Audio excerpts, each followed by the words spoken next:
what's going on, guys? 118 Set Shadow here. We're starting off this market watch with a lot of calm and quiet, and mostly just a lot of continued drops among so many cards in the overall game right now. Even though we've started off the new year with some decent price decreases from promos from last time and a few interesting increases, overall we're still on a downtrend when it comes to a lot of singles in the market. As an example, what we have right here right now is the promo version of Gunner Maiden Saria, which is a bronze in set 2, but one of the tournament promos that you get from playing in the October to December format. And this card's market price was in the $3 range as a pretty popular promo to pick up, but there are lots of copies on the market right now that are closer to $1 and $1.50 with a lot of quantities to boot. And ultimately, it's just the same trend over and over for a lot of these promos, where you also have ones like Witch Bolt, which has been a pretty nice tech option for a lot of Runecraft decks. And this one also has nothing but downtrends on it right now, with 34 listings and listings all underneath $1 to start off with a few more $1.50 listings. But with the amount of listings under $1 at this point, there's basically no recovery on this card right now. Then the only other thing that you really have going in terms of value for cards is probably ones that are a little bit short on listings in comparison to others, like Serpent's Wrath. While this card is a silver, it does have fewer listings in comparison to most other silvers in set 1, only 14 available, and the base price is 27 cents. That's only one copy though, and then if you take a look at other listings that are available, most of them are $1.50 right now, or 50 cents if you look a little bit. And then you'll have to add shipping in the case of most of those. So this card is crawling up in value progressively, though it's, with the lower amount of listings, I guess it'll just maintain around the dollar mark for the most part, with a few single copies that will just tend to be on the lower side. The thing is, unless you buy those with other cards from the same sellers, they're ultimately going to end up costing you more because of the dollar shipping that's mandatory at the very least.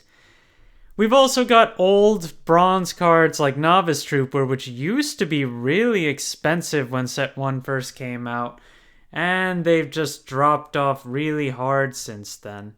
Although when I say really expensive, that's really not much more than $1 from when this whole thing started out. Now this card is a pretty solid 25 cents with a lot of quantities at that price. And the market price right now is 28 cents, and it has 35 listings altogether.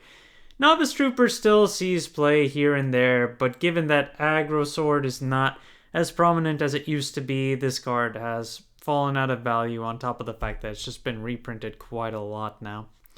Then you've also got Skeleton Fighter. Despite the fact that Hyper Aggro Abyss and General Aggro Abyss are still quite powerful and prominent, it's cheap to pick up. You can easily grab this one for 30 cents to 50 cents right now, so I guess not too cheap for a bronze when you start getting up to the 50-cent range.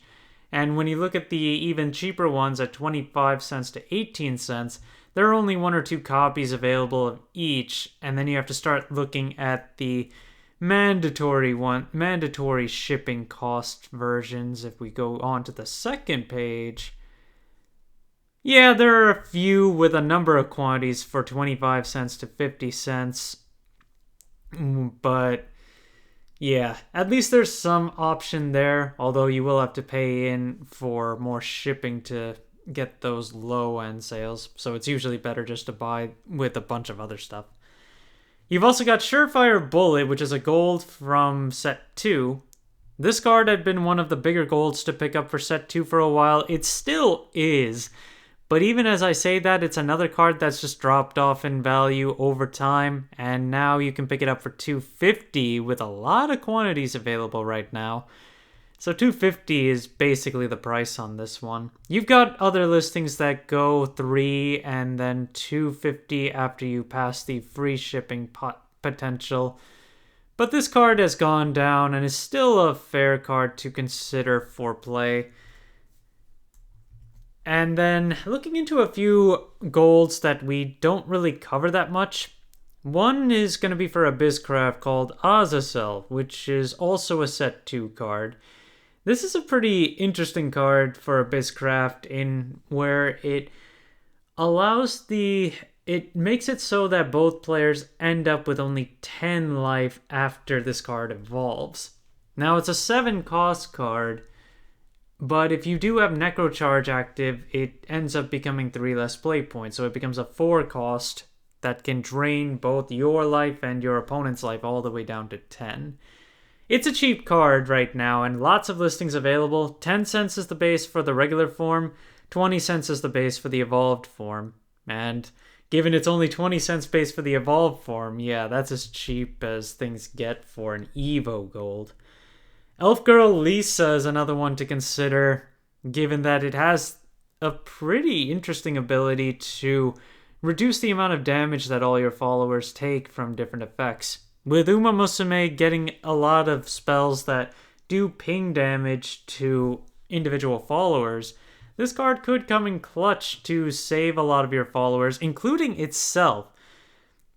Because it's just any follower that you have takes 1 less damage, so it is protecting itself with its own effect too.